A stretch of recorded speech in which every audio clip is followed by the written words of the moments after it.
So you're probably all familiar with who this is.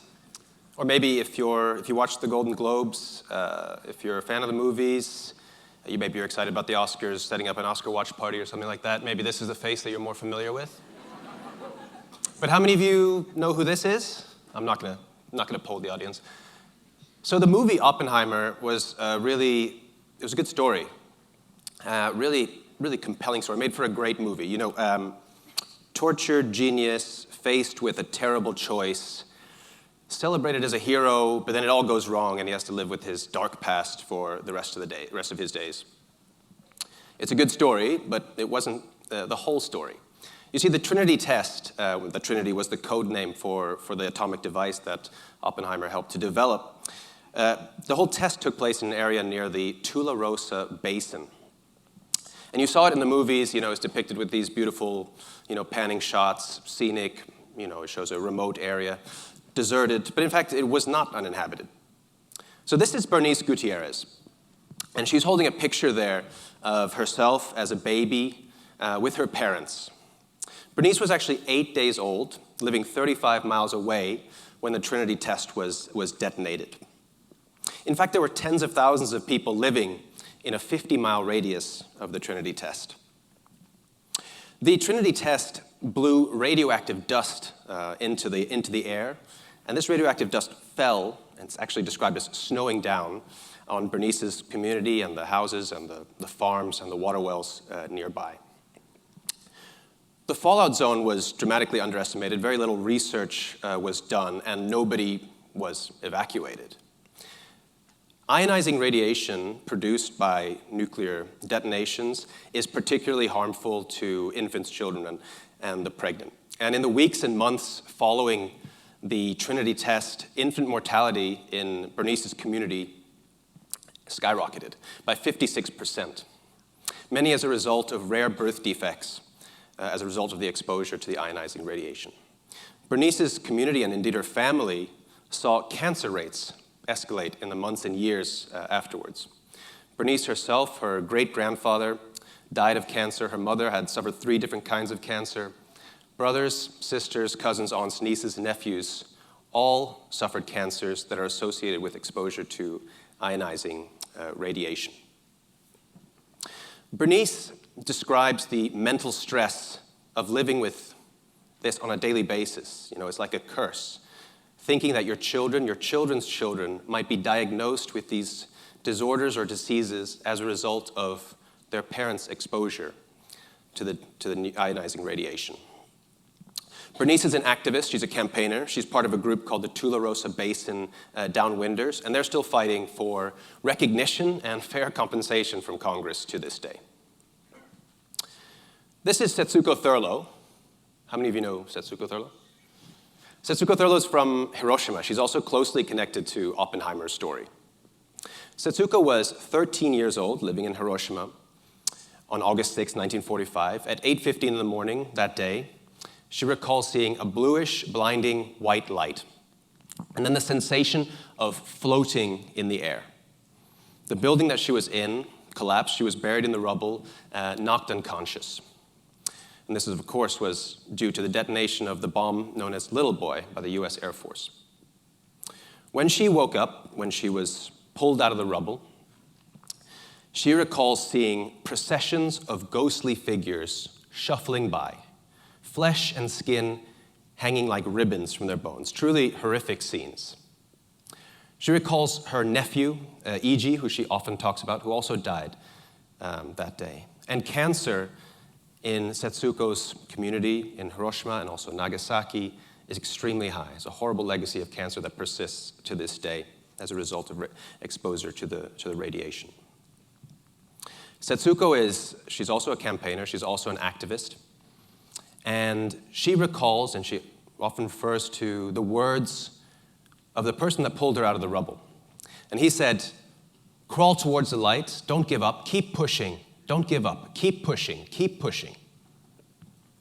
So why are stories like these not the first things that come to mind when we think about nuclear weapons? So 10 years ago, I joined this young upstart campaign called the International Campaign to Abolish Nuclear Weapons. It's a very grand name and, with a bold, and some of you might be thinking, naive mission. I'm used to skeptics, so don't worry about it.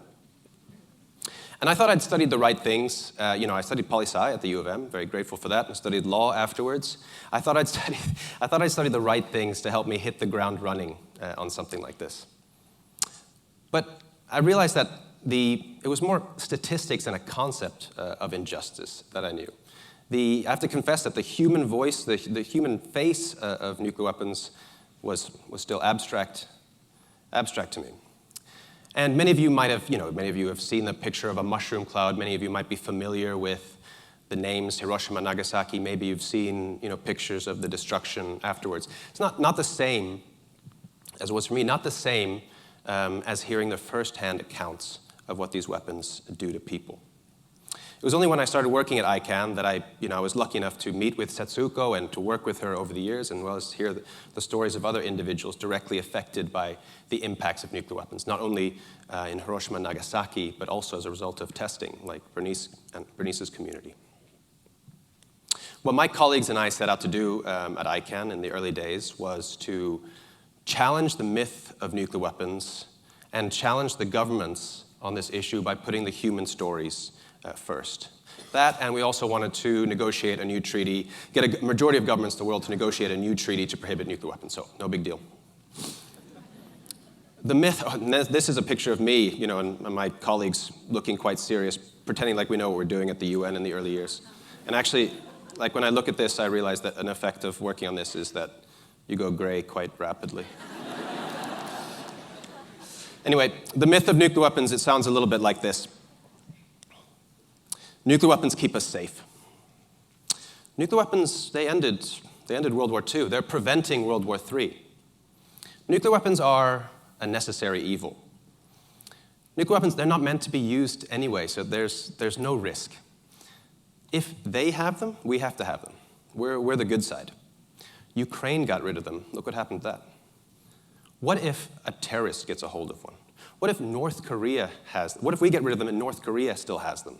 The genie's out of the bottle. I'm not sure how many of you know that last expression. I hear it quite a lot, but I don't really understand it because I think when the genie's out of the bottle, that's a good thing because you get some wishes. But anyway, these are myths. They're almost like mantras that have, over the decades, become entrenched in our minds, right? And when nuclear armed states and their defenders, they talk about nuclear weapons, they do so in deliberately abstract terms, as if these are not weapons designed to destroy cities, they're just, political tools meant for bargaining on the international stage. When they talk about nuclear deterrence, they're reducing the worst weapon of mass destruction in the world ever invented to just a mere theory. It's propaganda, plain and simple. And it's been incredibly effective. It's created this situation worldwide this irrational situation whereby a group of 9 individuals, leaders of these 9 nuclear weapon states, have the power to end human life as we know it, and that's apparently normal. So what we wanted to do was to kind of flip the narrative. And for me, when I joined ICANN, one of the most eye-opening things and the stark realization that I faced was just how up against it we were. The nature of, first of all, just being casually dismissed by politicians, diplomats, and nobody's trying to be mean, but even your friends when you say what you're doing for a living. And the nature of working at the United Nations when the most powerful governments in the world in terms of military might, in terms of wealth, in terms of influence, are trying to suppress what you're doing and then actively undermine what you're doing. And also that feeling that, we might just be another blip in the long history of nuclear disarmament efforts, that we might not be able to do justice to Bernice and Setsuko and many other survivors who've bravely told their testimony over and over again. It's quite grueling, and I'm certainly not above feeling daunted by the task of it, by the sheer scale of it. Who are we to take on something like this? Who am I? And I should also mention that financing this work is incredibly difficult. At some point, in 2016, 2017, it was just 2 of us in the office working on this. Two of us left. But what we held on to and what kept us going was three things, really. The first was we knew that we had to get bigger. We knew we had to look bigger than we were. So creating a big coalition, a big campaign of other organizations and governments that were interested in banning nuclear weapons based on their humanitarian impacts. The second thing was focusing on and celebrating small victories. And really, no matter how small, like I'm talking like having a positive conversation with a diplomat where they didn't laugh at you, or getting a chunk of money that allows you to keep going, keep our doors open for another 2 months. But really, the most important thing, of course, is putting the human stories first. And as it turns out, putting the voices of impacted communities first is not just the right thing when it comes to nuclear weapons. It's also an incredibly effective campaigning tool. There's no greater motivator than bringing the voices of those who know this issue the best because they've experienced the harm to the people that you're trying to convince. And while I mentioned small victories, and they started to add up. We went from just having a handful of governments that were interested in what we were doing to 30, to 80, to 100, to over 130. Over 130 governments who were interested in exploring a new treaty banning nuclear weapons based and empowered by the humanitarian arguments. So in 2017, we were on the verge of negotiations of a new treaty prohibiting nuclear weapons. We'd made it. And I don't know, maybe you know this expression, first they ignore you, then they laugh at you, then they fight you, then you win. So when a group of UN ambassadors from the most powerful governments in the world, and I'm not going to name names, but the self-appointed leader of this group, and I should say there were nuclear-armed states, the leader of this group is running for president in the United States at the moment. When they decided to stand outside the conference room, the negotiating room, this one, on the first day of the negotiations, and announced that they were bravely boycotting these negotiations, that's when we knew we were winning. Because think about that. It's the surreal situation where after being dismissed and ignored for so many years, suddenly they're the ones that are protesting you. Suddenly you're the ones,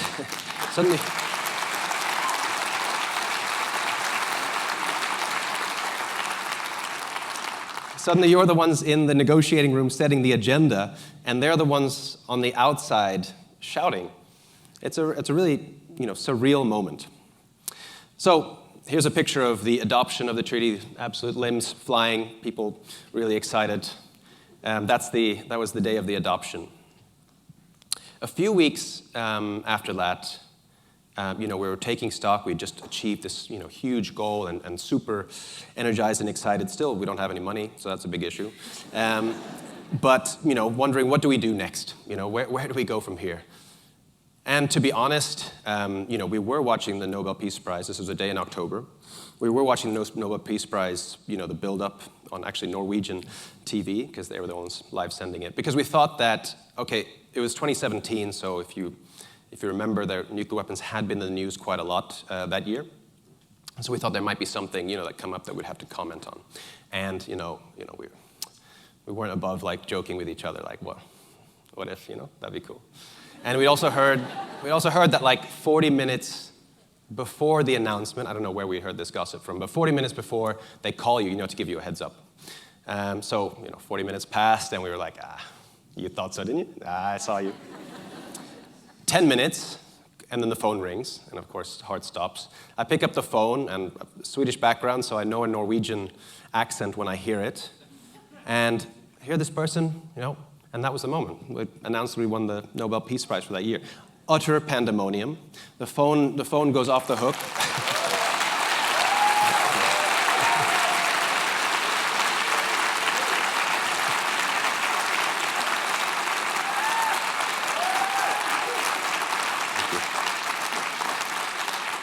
Yeah, it makes it sound like it was super professional. Pandemonium, we were totally not prepared for this at all. The website crashed. I had to, immediately, we had to draft a press release. Couldn't put it on the website, so I had to put it on Facebook. Super pro. And, journalists made it in the room. And we had the small office, one-room office in this building. Somehow they made it into the office, forced their way in. And so this is the picture that we ended up with on the cover of like some major newspapers around the world announcing.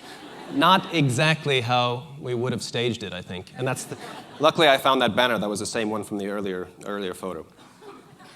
So obviously crazy. But I mean, after that craziness had died down, and after we'd had some time to reflect on this, we realized what a huge validation it is, obviously for the movement and the hard work, but for the value of putting the human stories first at the center of what we're doing.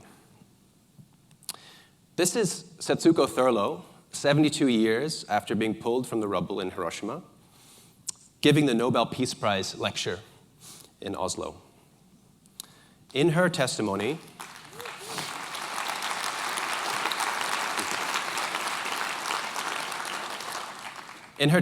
she talked about the sheer agony, the sheer struggle and agony of herself and other hibakusha, that's the Japanese word for survivors of atomic bombs, sharing and retelling their stories over the years and dedicating their lives to making sure that nobody had to experience what they experienced. And it seemed, of course, that day finally the world had started to listen. So today ICANN is a coalition of over 500 partner organizations in over 100 countries. We're still small and scrappy. The staff team is not huge. And of course, obviously, we have a long way to go. But I think, as Setsuko says, why not keep pushing? Thank you very much.